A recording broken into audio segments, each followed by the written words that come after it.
प्रिय क्रांती मित्र हो, जय भीम, जय अशोक, जय संविधान, जय भारत। 29 महानगरपालिका निवडणुकांसाठी सरसेनानी संविधान रक्षक आनंदराज आंबेडकर साहेबांच्या नेतृत्वाखालील रिपब्लिकन सेना आणि महाराष्ट्राचे उपमुख्यमंत्री शिवसेना पक्षाचे प्रमुख नेते नामदार एकनाथराव शिंदे यांच्या नेतृत्वाखालील शिवसेना यांच्यामध्ये युती झाली। या युतीच्या माध्यमातून रिपब्लिकन सेनेच्या वाट्याला ज्या काही जागा आल्या त्या जागेंवर रिपब्लिकन सेना मोठ्या ताकदीनं लढत आहे।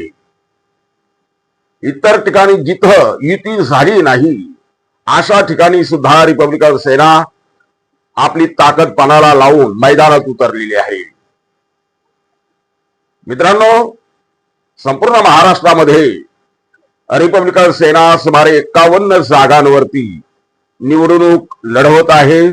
त्यापैकी 7 जागांवर युतीच्या माध्यमातून ते धनुष्यबाण या चिन्हावरती निवडणूक लढवत आहे, तर इतर 44 ठिकाणी रिपब्लिकन सेनेचे उमेदवार आपल्या स्वतःच्या चिन्हावरती निवडणूक लढताना दिसत आहे।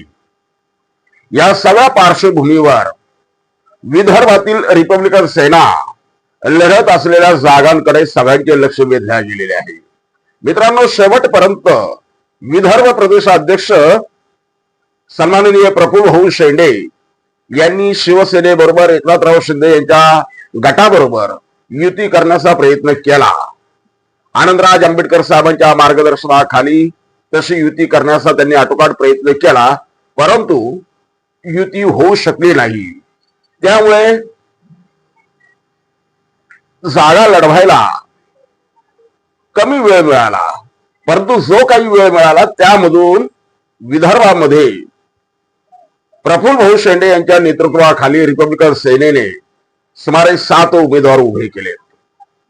नागपूरमध्ये 1 उमेदवार, चंद्रपूरमध्ये 1 उमेदवार आणि आंबेडकरी चळवळीचा बालेकिल्ला मानल्या जाणाऱ्या अमरावतीमध्ये सुमारे 5 उमेदवार रिपब्लिकन सेनेने आपल्या चिन्हावरती उभे केले।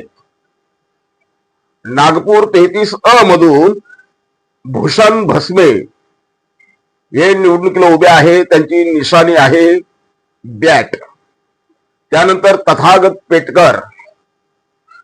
पेटकर हे चंद्रपूरच्या प्रभाग 10A मधून निवडणुकीला उभे आहे, त्यांची निशाणी आहे सूर्यफूल। ऍडव्होकेट किरण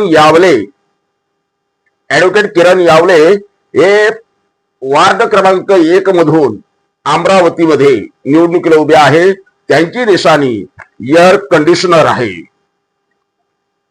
त्यानंतर करुणा तेलमोरे या 7 वार्डातून उभे आहे, म्हणजे वार्ड क्रमांक 7 मधून उभे आहे, त्यांची निशाणी आहे गॅस सिलेंडर।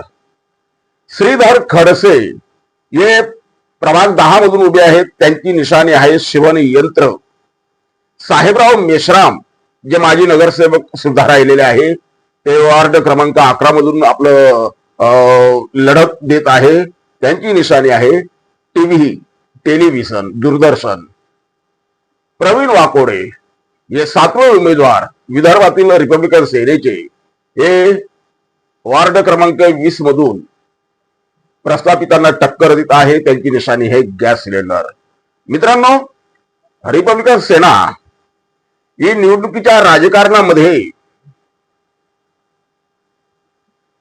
उतरत असताना त्यांना स्वतंत्र असे चिन्ह मिळालं नाही आणि त्यामुळे प्रत्येक भागामध्ये, विभागामध्ये, वार्डामध्ये त्यांच्या निशाण्या बदलत गेलेल्या आहे। ही निवडणूक त्यामुळे रिपब्लिकन सेनेसाठी अति महत्वाची ठरणार आहे। रिपब्लिकन सेनेचे जे आपल्या चिन्हावरती उमेदवार उभे आहेत, त्या उमेदवारांना जी मतं मिळणार आहे त्या मतानुसार पुढील निवडणुकांमध्ये निवडणूक आयोग एक स्वतंत्रपणे चिन्ह, म्हणजे संपूर्ण महाराष्ट्रामधलं एक चिन्ह रिपब्लिकन सेनेच्या वाट्याला देणार आहे, रिपब्लिकन सेनेला देणार आहे। त्यामुळे ही निवडणूक रिपब्लिकन सेनेसाठी अत्यंत महत्वाची आहे।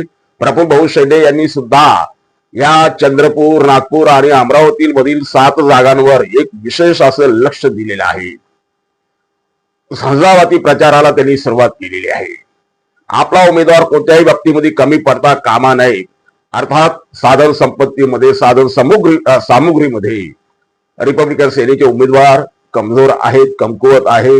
समोर धनधांडगे उभे असताना, महाशक्तिशाली राक्षसी ताकद उभी असताना त्यांना टक्कर देणं कोणा ऐरागाबाळाचं काम नाही.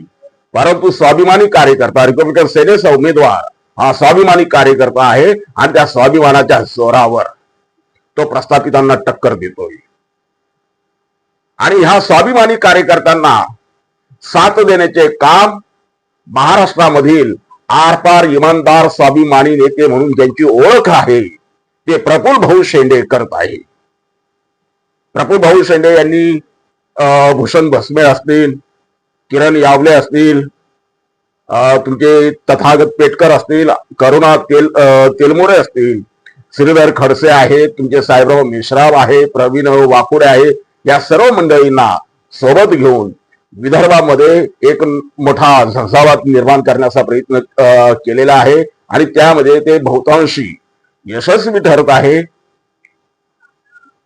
प्रफुल्ल भाऊ शेंडे यांच्या ह्या प्रयत्नांना आनंदराज आंबेडकर साहेबांच्या मार्गदर्शनाखाली प्रफुल्ल भाऊ शेंडे यांनी करत असलेल्या या प्रयत्नांना तिथली जनता, तिथले मतदार कसा प्रतिसाद देतात हे पाहणे योग्य राहणार आहे. 15 तारखेला निवडणुका होतील, मतदान होईल, प्रत्यक्ष मतदान. 16 तारखेला निकाल लागेल. 16 तारखेला माहीत पडेल की आपलं रिपब्लिकन सेना विदर्भात किती मोठ्या ताकदीनं उभी राहते.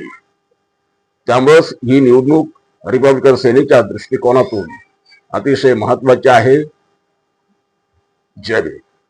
क्रांती मित्र हो, भीम पॅन्थर या आपल्या हक्काच्या यूट्यूब चॅनलला कृपया सबस्क्राईब करून आम्हाला विषमतावादी शक्तींच्या विरोधात लढण्यासाठी बळ द्या, शक्ती द्या, ऊर्जा द्या. कमेंट करा, लाईक करा, शेअर करा.